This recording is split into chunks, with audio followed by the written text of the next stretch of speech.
Maaf jika tadi kakek sudah membuatmu merasa tak nyaman, ucap Taehyung lirih karena dua tuyul mereka sudah tertidur di sana.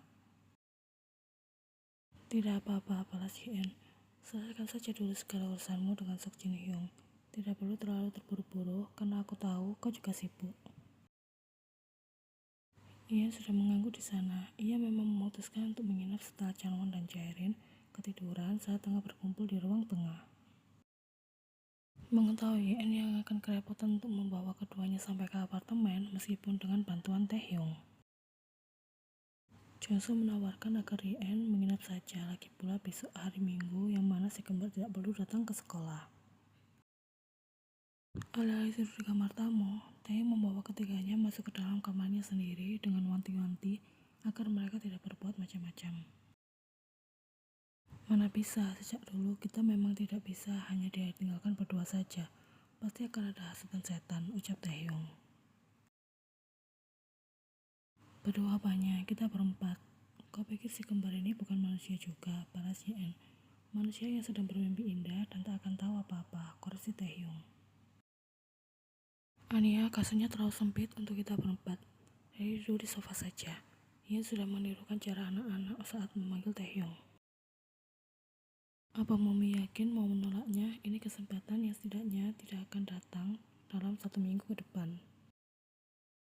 Hien sudah mengerti tak terima. Kenapa bisa sampai 1 minggu?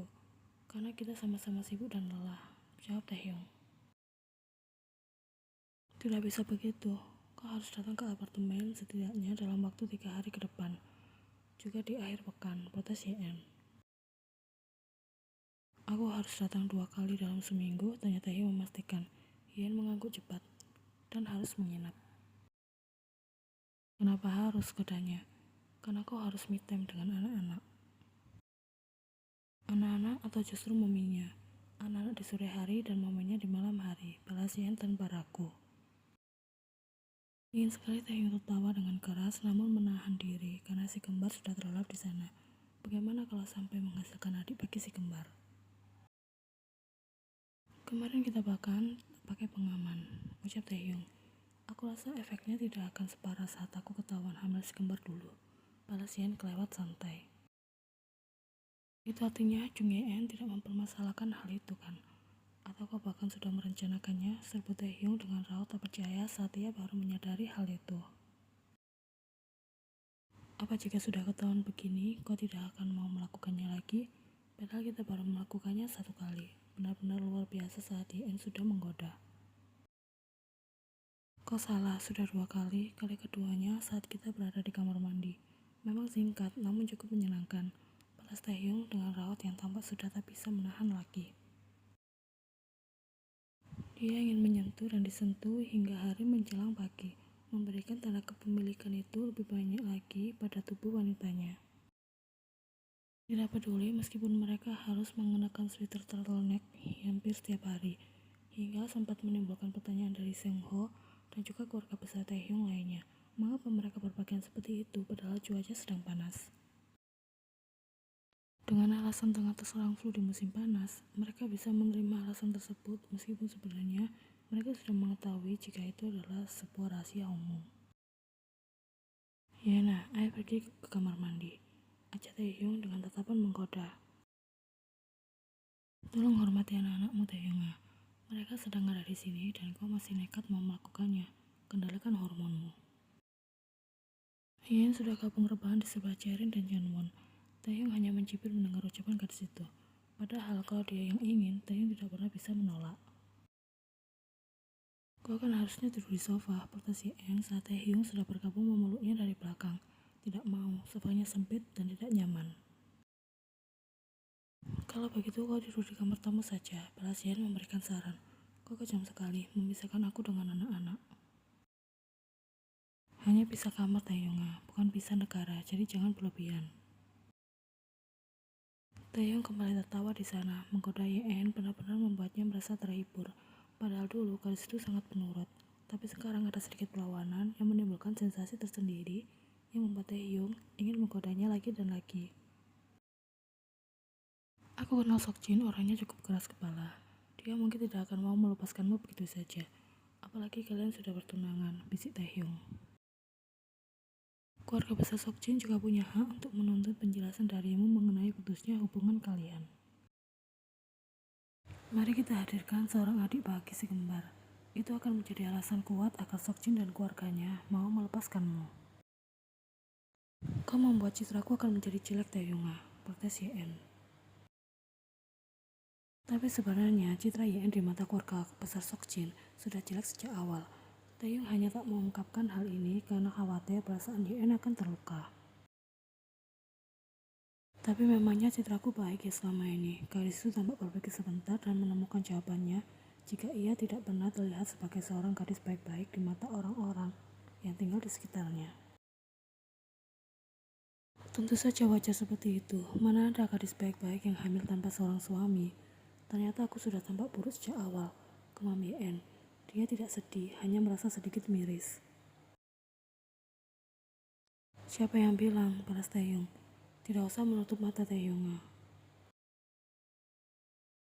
Kalau begitu mari merusak citra bersama. Aku bahkan sudah menjadi viral di rumah sakit setelah mengungkapkan sudah punya anak kembar berusia 6 tahun. Dia menciptakan hari patah hati nasional bagi para dokter dan suster muda yang sempat naksir padanya. Kau bongkar aib sendiri, tanya Yeon heran. Kau menganggap Woni dan Airin sebagai aib, balas Taehyung tampak tak terima. Tentu saja bukan anak-anak yang aku maksud, melainkan perbuatanmu di masa lalu. Yakin hanya perbuatanku, itu perbuatan kita berdua, koreksi Taehyung. Iya, kita berdua. Ian sudah menunjukkan ekspresi malas di sana. Itu sebabnya Yena, sudah terlanjur basah. Mengapa tidak menyelam sekalian agar semakin dalam dan tak lagi terlihat? Motivasi macam apa ini? Terdengar sangat menyesatkan, namun berhasil menarik Ian ke dalamnya.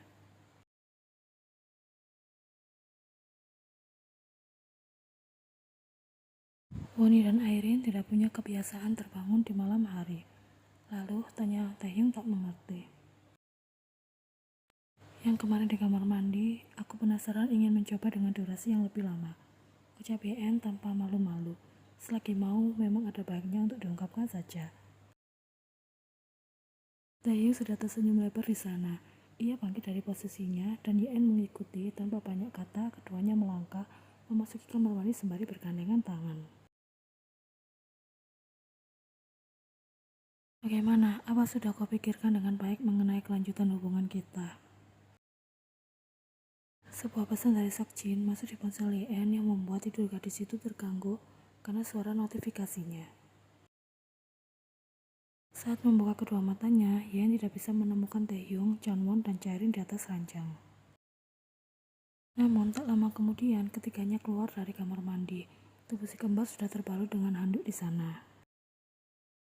Mami sudah bangun, Woni dan Airin mandi bersama Daddy. Ucap Chanwon dengan rambut yang masih setengah basah. Daddy membantu Airin mencuci rambut. Rambut Airin sudah wangi sekarang. Chaerin ikut bercerita dengan raut ceria. Anak-anak Mami rajin sekali, pagi-pagi sudah mandi. Puji Yeon dengan senyum. Sini, Daddy kerikan rambut kalian. Taehyung meminta si kembar untuk duduk dengan tenang di sofa. Kenapa tidak membangunkan aku? Kau bahkan memandikan si kembar sendirian. Tanya Yeon sembari berjalan mendekat. Taehyung masih mengusap rambut kedua anaknya dengan handuk kering. Yeon mengambil alih usapan di rambut Chaerin. Karena gadis kecil itu memiliki rambut yang cukup panjang, jadi Taehyung mungkin akan kesusahan karena belum terbiasa. Tidurmu sangat lelap, aku menatanya akan membangunkanmu, balas Taehyung. Kau juga pernah bilang kalau anak-anak harus segera mandi sesaat setelah mereka bangun kan? Nih benar, aku mau Taehyung. Kenapa harus berterima kasih? Tanya Taehyung heran. Karena kau sudah bersedia membantu si kembar mandi. Bukankah itu juga tugasku? Karena si kembar bukan hanya anakmu, tapi anak kita berdua. Yeon sudah menunjukkan senyumnya di sana. Iya, kalau begitu kau mandi saja terlebih dahulu, biar aku yang melanjutkan membantu Woni dan Airin keringkan rambut. Lanjut Yeon.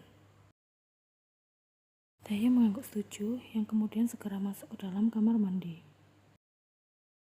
Setelah si kembar sudah rapi dan wangi, Yen membiarkan anak-anak itu duduk tenang sembari menonton kartun.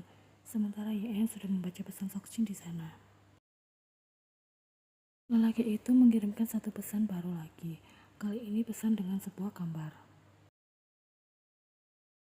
Kami kenal baru semalam. Dia gadis yang baik, tapi aku belum mau membuka hatiku karena masih ingin memberimu kesempatan. Yen berdecak kesal. Kenapa lelaki ini sangat keras kepala sekali, gumamnya. Dengan segera, ia keluar menuju balkon untuk menghubungi Seokjin agar si kembar tidak terganggu di sana. Tak menunggu waktu lama bagi Yen untuk bisa mendengar suara lelaki itu dari seberang. Sudah kau renungkan? Apa yang harus aku renungkan? Sudah aku katakan sejak awal, jika aku tidak minat, memakai pertimbangan yang Opa berikan. Oh ya, ngomong-ngomong, Opa sangat cocok dengan garis di foto itu. Jadi lanjutkan saja. Kau cemburu? Ian menganga tak percaya mendengar tuduhan tidak berdasar itu. Sudah aku katakan aku belum membuka hatiku untuk dia, dan kesempatanmu masih terbuka lebar. Harus dengan bahasa apa lagi aku bicara pada Opa agar bisa mengerti? Tanya Ian dengan nada lelah. Seokjin sudah terdiam di sana. Tekad lelaki itu cukup kuat untuk membuat tekanan darah Ian naik.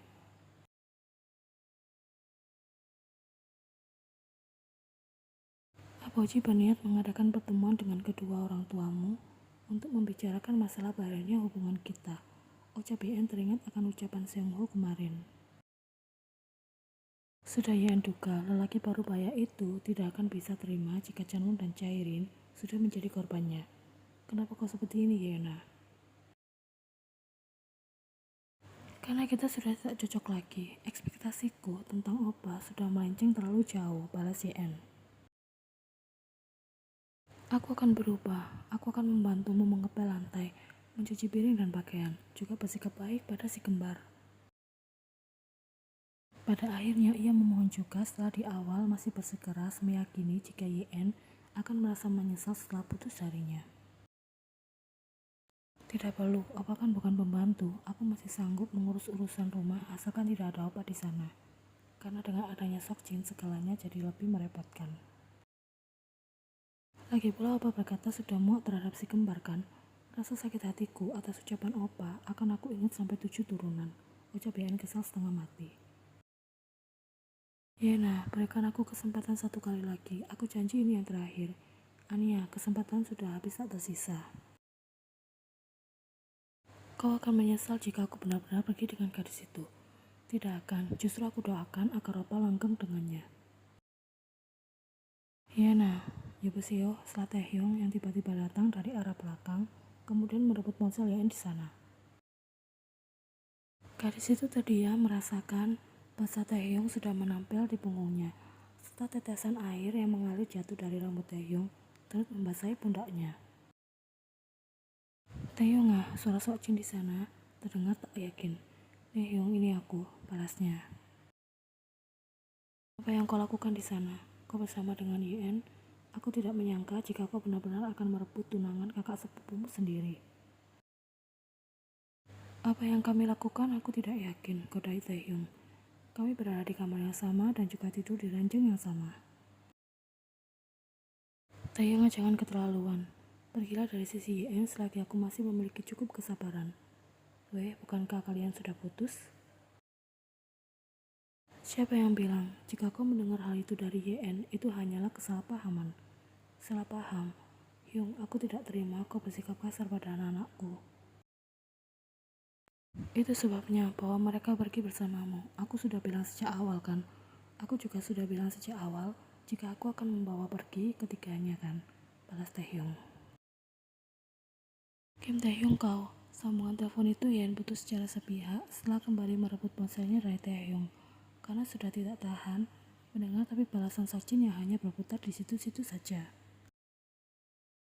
Mungkin jika dibiarkan sampai tahun depan tetap akan seperti itu. Yen lelah dengan lelaki yang hobi berpura-pura bodoh.